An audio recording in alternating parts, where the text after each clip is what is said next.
Hello and welcome back to the Mind and Money podcast. I'm Sherry, a financial coach. And I'm Val, a financial planner. And today we are talking about something that came up for us while we were together this week.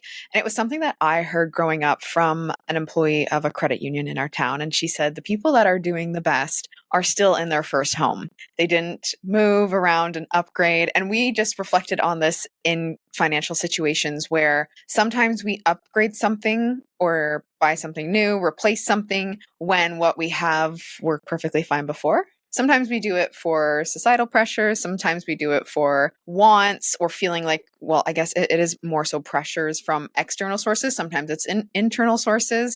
So this has been interesting in seeing how people build wealth and how those changes of replacing larger ticket items impact them.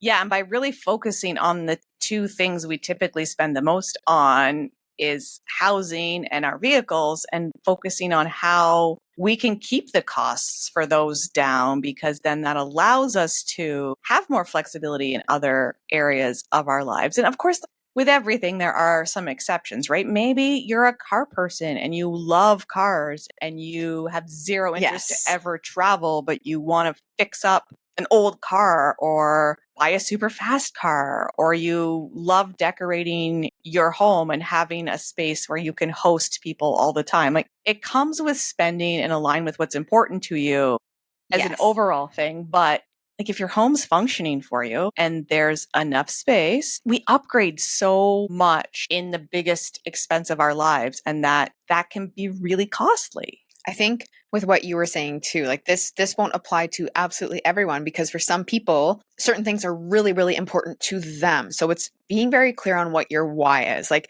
do I feel the need to move and have a more impressive house because my friend just did that, or because my sibling just did that? Or is that something that's important to me in life and I want that for me versus I want that because someone else has that? So knowing that when you're making those really big decisions, such as vehicles. I had clients that had a perfectly fine vehicle. There was nothing wrong with it.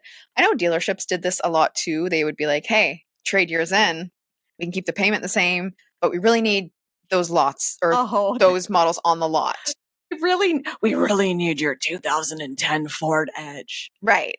They're like, trade it in. And for some clients, it made sense. I know some that this is rare, but they bought a vehicle and then got more for it from the dealership. It was a twilight zone, a weird time, but not often. Yeah, not often. When you're making decisions like this, and any financial decision, really understanding the big financial picture. So if the salesperson is saying, well, I can keep the payment the same, so your month to month doesn't change. Right.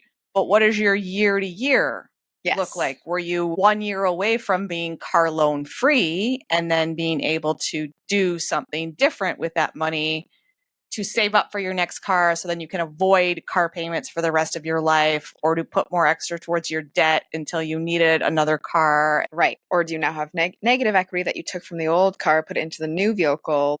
Just to look at the full picture before you're like, okay, I can still afford that every month. Sounds good. And to be clear, negative equity is you still owe more money on your car than what it's worth. Yes. They reframe it using these terms that we may not understand, and then we're afraid to ask because they're using these terms that we don't know, and we think, well, they'll think we're dumb if we ask. And then it gets us rolling that negative equity in, like having maybe a $40,000 car loan for a $30,000 car. I was curious to look into this offer. I heard on a commercial recently, and it might have been for a US car dealership. They're like, we'll absorb up to $9,000 of your previous, like, if you're upset. I'm like, oh, interesting. But I'm like, how will you absorb that? Are you saying you'll absorb it by adding it to what I will owe if I purchase a new vehicle, which I suspect would probably be the case? I think so. They're not taking a hit of $9,000 for selling a car. No. So when you're making these jumps or these changes as well, like there's more cost to it than just, oh, my new payment is the same. There's going to be, like, maybe not necessarily coming from the dealership, but I know when we sold vehicles and bought actually older vehicles with lower kilometers, there was also like the one had to get, well, safetied. We had to go in and then pay taxes on the green book value. you have to pay taxes. Even if you bought it for $5 is what the bill of sale says from a stranger, they tax you at a rate, like at a specified amount for that vehicle. Anyways, every process is a little different, but just to keep in mind that it's not just the monthly expense. When you buy and sell a house, there's other expenses. There's realtor fees, there's legal fees, like there's more pieces to the puzzle. There's moving fees. So thinking of the full picture, thinking of why you want to do it. It's not to say that if you're miserable in the worst house and you're like, this is horrible, but I'm going to stay here. Okay, it's not to say you have to stay there and that's how you're going to be rich, but it's saying that that's a big move. Make it make sense for you. Yeah, and you really have to weigh all of the factors, but there are some information out there where there's people that are worth a lot of money. They're investors, they own big companies, but they're driving these older vehicles because they're like, well, it works. Why would I buy a new one? Yes, I'm also into the drive it into the ground. Some businesses make sense to trade it back in. That's a different story. But as individuals with personal vehicles, I'm a big fan of drive it into the ground. Well, even as a business, so in Canada, writing a vehicle off if you're using it partly for business, partly for personal, like leasing versus owning, there's very different things that you can write off. But like I see posts too. It's like, yeah, tax time is almost here, or the end of the tax year is almost here. Invest in this big purchase for your business to save on taxes. Okay, so if I reduce my business profit by $1,000 by investing in this thing, I'm not going to reduce my taxes by $1,000. No, it's not dollar for dollar. Yeah. It all comes down to marketing and the influence. And sound advice, like having an accountant or tax expert that knows your business and can guide you to make decisions that are tax efficient and tax savvy. And having a social circle, or even a few people in your social circle that are focused on the overall financial picture, and you're not all trying to race to keep up with the Joneses to get the best car, the best home, because depending on your friend circle, your financial pictures can be very different. And maybe one individual or one couple can afford to do something specific with their vehicle or get a new vehicle every 3 years. Maybe they're paying cash and you don't know that, or they're going on 2 vacations a year, but they're not adding debt to do it. And if somebody else, another friend, tries to do the same thing, they're digging themselves a giant ass debt hole because they're like, well, so and so is doing it, so I should be able to do it too. And I don't want them to think that I'm financially behind them, when it's like, we all have our own realities, but a lot of times we're making financial decisions without understanding exactly where we are and knowing what our monthly budget and our cash flow looks like. Or just feeling embarrassed to say no, or to feel like you're in not competition, but like, well, if they can, I should be able to, or I want to do that. I work hard. I'm going on vacation. So knowing your numbers and knowing what you have going on, because what they have going on, we can assume. And until we actually know their numbers, you have no idea what's going on behind someone else's doors, bank statements. Yeah. And everybody has different situations, their own personal factors. And if you're comparing yourself to others, you're going to lose every time. Absolutely. Stay in your own lane. When it comes to your finances, your health, any other personal or business related goals, compare yourself to where you were yesterday, last week, last month, last year. See how far you've come, what changes you've made, and really try and quiet the noise. I know it's easy to say it, it's hard to do it. Try and quiet the noise. So when you feel pulled to do something that's a big financial decision, take some time to pause and spend some time alone in a quiet space with a journal and think about, I feel I want to buy a new car, move to a bigger home, and then ask yourself why. What's impacting that decision? What's pushing that decision? And what factors are truly internal and how many factors are external? And then, oh yeah, I want to buy a home because so and so bought a new home and I really like her new place and I feel pulled to want to do it. Being open with, I want to do it because she's doing it. Yes. But then what is the impact to me if I do it? Right. Because also looking at like, yes, I want that, but do I want everything that comes with it? Do I want the increased mortgage payment? Do I want to move? Do I want to sell my house and get it ready for sale? Do I want like the full picture? And this example came up last night. I have a goal of reading a book a week. Not necessarily, it doesn't have to be every week, but like 52 books in the year. And I asked Sherry, I'm like, how many books have you read this year? And she said, how many was it? Oh, first I 80 something? got it wrong, but the correct information at the time was 81. Right. And I was like, holy shit. And at first I was like, damn, I am a quarter of that. And then I was like, no, that's not the point. That's her race. My race is I'm pretty close to being on track. I'm trying to get caught up a couple books and I'm halfway or I am where I want to be.